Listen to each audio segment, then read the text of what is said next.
Any of you remember David Letterman? I think it was. He used to have a segment on his show called "Stupid Human Tricks."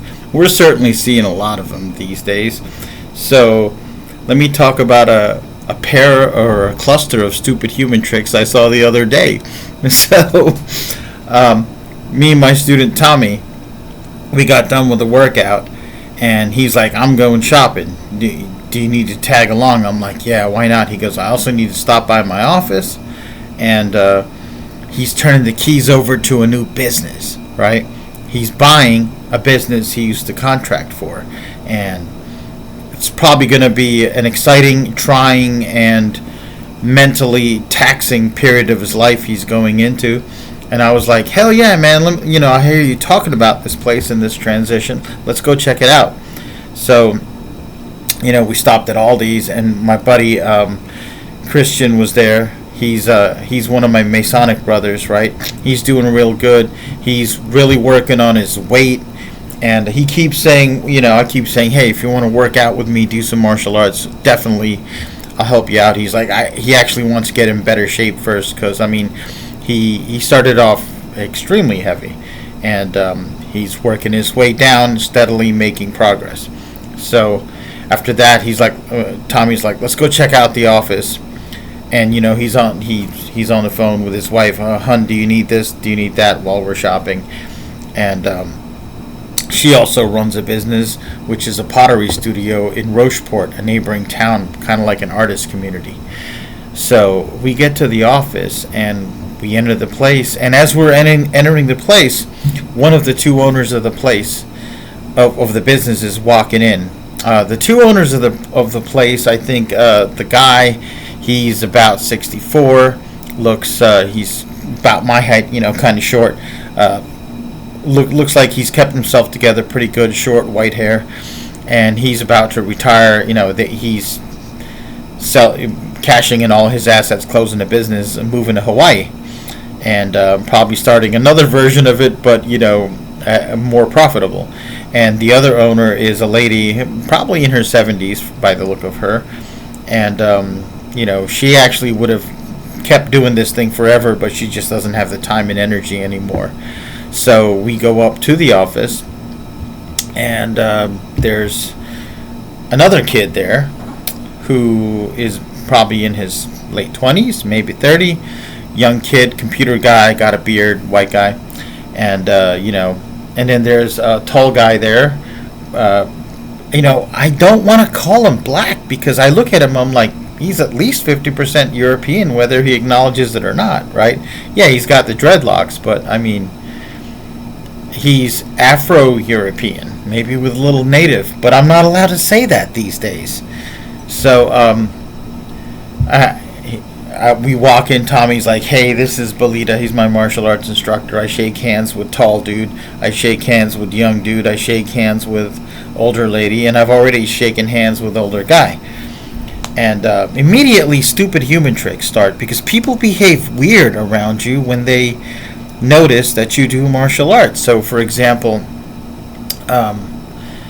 when I shake hands with tall dude, he's like, oh, hey, you do, oh, you're martial arts? He's like, yeah. Immediately he's like, well, I got a friend, he does martial arts too, and I got a cousin or something. And he starts rattling off lists of people he knows. And he's visiting, his kid does it, but he's visiting for the summer, so let me get a card. I'm like, I actually had my last card. Here you go, sir. Then I shake hands with a lady. She goes, I can see what you mean. Look at him. He looks like he could break my arm, shaking my hand. I'm like, no, ma'am, I'm not going to break your arm, Look, good Lord, look at him. Like, I don't think of myself as particularly intimidating. Look at this beautiful smile of mine, right? Let's have a cup of tea. And then a computer guy, he looks like a guy just ambiently smiles all the time unless you lop off a finger or something. So he just, maybe he was a little stoned, I'm not sure. But basically what was happening in the office was they're actually ready to hand Tommy over the keys to the place and the cards, and the office is officially his as of now. And tall guy turns to me and he goes, so what do you do? And I get this question a lot. What do you do? What do you do? He means like martial art. What do you do? I can't tell you what do I do in a sentence. I say, well, I've been at this since 1979. 3 days a week I teach at. He goes, what do you do? I'm like, I'm going to tell you. Anyway, as I was saying, 3 days a week I teach kickboxing over at Zen's gym. What do you do? Okay. So we're getting into a bit of a dick measuring contest here. For some reason, this happens a lot. Okay. I don't think the general public can just accept I'm a martial artist and just say, oh, cool, and just kind of move on, right? So I go, sir, I have tried this before, okay? It is not possible for me to answer your question in under a paragraph. I've tried it and it cannot be done. Now, I can either shut up right now, or you can let me talk so that I can answer your question honestly, thoroughly, and with accurate information. Do I have your permission to proceed? And he looked at me like, did he just talk to me that way? And he says, okay. And then I told him. I decided to start right from the beginning, just kind of to rub it in, because this is my stupid human trick, okay? When I get people to treat me politely, I keep on getting them to treat me politely. And I try to build mutual respect, but if you start with disrespect, I'm going to have to disrespect you a little bit back. So I go, started in 1979 in karate. 3 days a week, currently, I teach boxing, kickboxing, and a small group of people who are doing Filipino martial arts at Zen's Kickboxing Gym downtown. He's a 3-time world champion. I have black belts in karate, taekwondo, and teacher's licenses or ranks in 2 different types of kung fu. I also do Filipino martial arts. Recently, I did 2 years of Brazilian jiu-jitsu to round myself out, but my preference, I really love the kung fu. And there's like silence in the room. And everyone's looking at me. And I basically just wanted to see this office and see what my friend was getting into that he's been talking about excitedly for months, this whole transition. I did not want to come in there and change the whole dynamic of the room, but I can just tell that everyone is just kind of looking at me. And then I kind of fade back in the background. And then this guy's like, well, I got a friend of mine in the Air Force, and he's really good at martial arts. He's been doing this a long time. I'm like, cool. At this point, I don't care, right?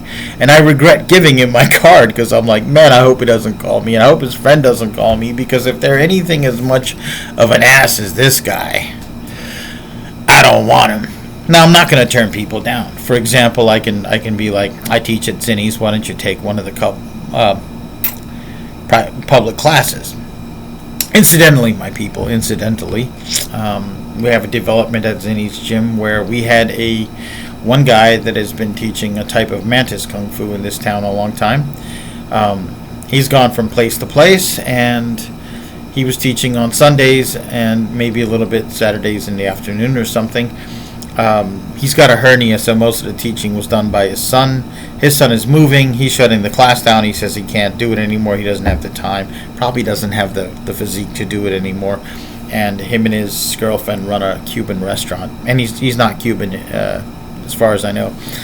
But and I met him. He's also a bit of an ass, But to be fair, the guy that made introductions, the guy that brought me here to Columbia, Willie Bell, was an ass, and so therefore he probably thought I was an ass. So that's how it is. So I decide what I'm going to do is I'm going to step out of this room and wander around the building, check out the break room, check out the fire exits, see where the stairways are, see what's in here. There's a radio station. I'm wandering around. I'm letting them do their thing. I come back. I check.